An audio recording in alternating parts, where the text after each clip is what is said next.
Yes, my dear student, we'll continue the sequence. In the previous class, I have defined the convergent sequence, divergent sequence, and oscillatory sequence and bounded sequence. What do you mean by convergent sequence? A sequence an is said to be convergent if it has a finite limit. That is, limit an as n tending to infinity is equal to L, where L is finite. In other words, there exists a n naught that belongs to natural number such that for a given epsilon positive, an minus L is less than epsilon for all n greater than or equal to n naught. In other words, if you remove this modulus sign, L minus epsilon less than an less than L plus epsilon. So this is called the limit and finite limit.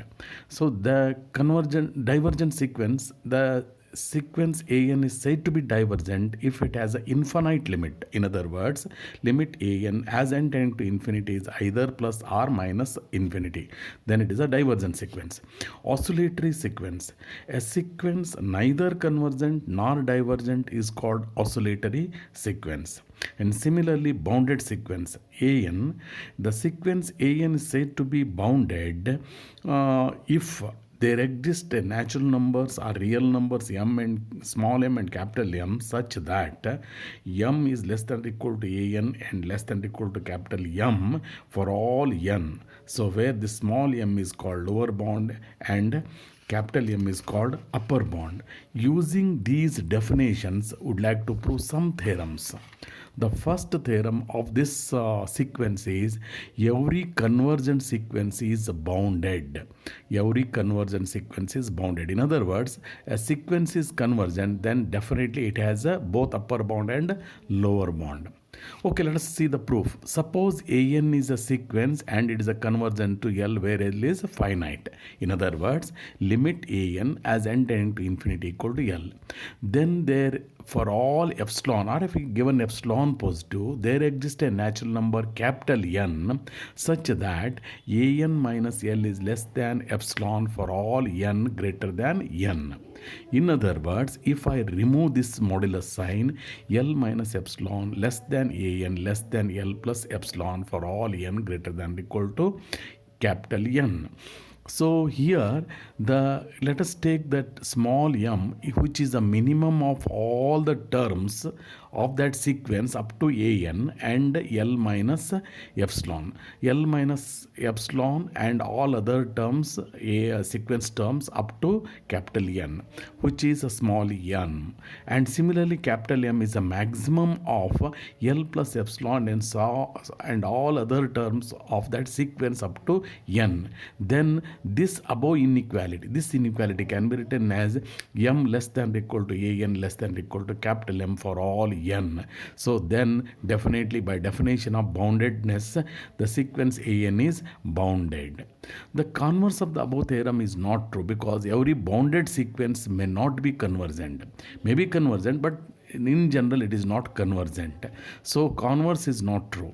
So for example, if I take a sequence an equal to minus 1 raised to n k, for different value of n, the sequence is either minus k or plus k.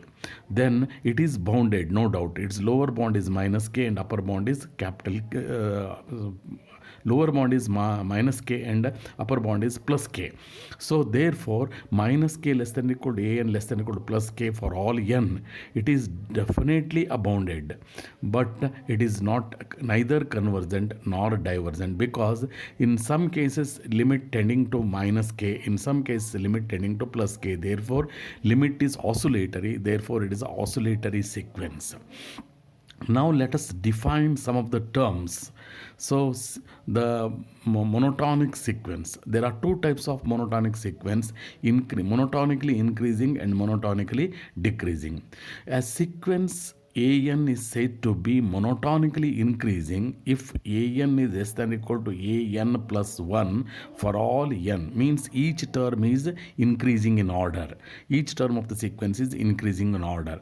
So monotonically decreasing, so an is less than or equal to an plus 1 for all n, means each term is decreasing, goes on decreasing. So such sequence is called monotonically decreasing. Strictly increasing means only it is an less than an plus 1 and an less than an plus 1. It's strictly less than, strictly greater than. Then it is strictly increasing, strictly in decreasing. So using this definition and boundedness, I would like to prove two more theorems. A sequence an is monotonically increasing and bounded above, then an is definitely convergent to its least upper bound, LUB. So every monotonically increasing bounded above, if it has an upper bond, then the sequence is definitely convergent to least upper bond. So proof is an is monotonically increasing and bounded sequence. Let us take u is least upper bond of that sequence an.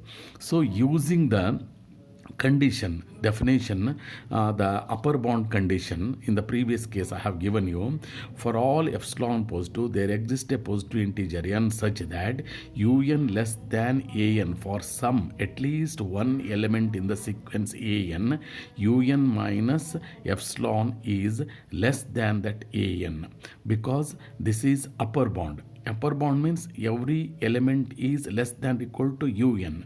When it becomes a least upper bound, if you subtract some element, some epsilon in that u, then it becomes smaller than at least one element in the sequence.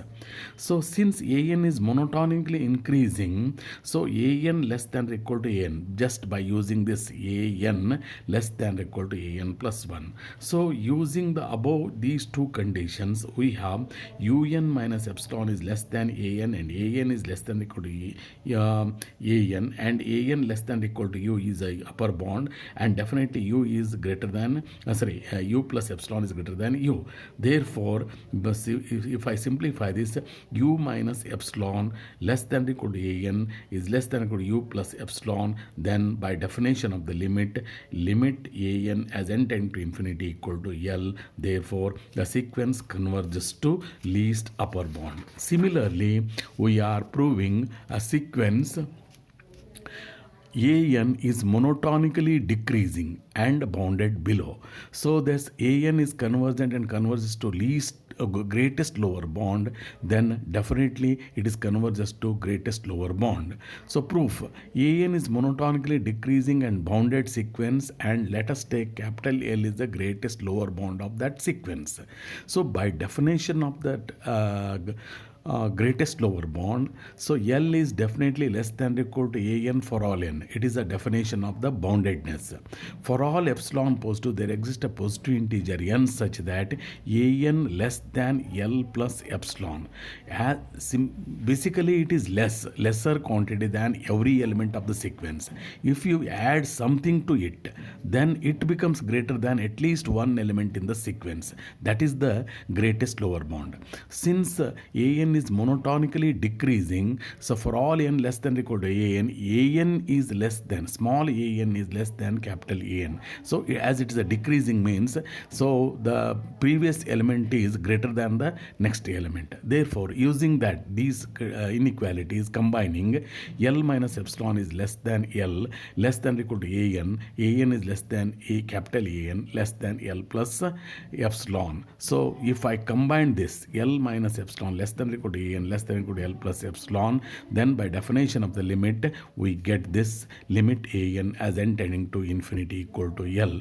This is the another theorem. So in the next class, we would like to take only examples, the convergence examples, divergent examples, and oscillatory examples. Okay, let's continue in the next class.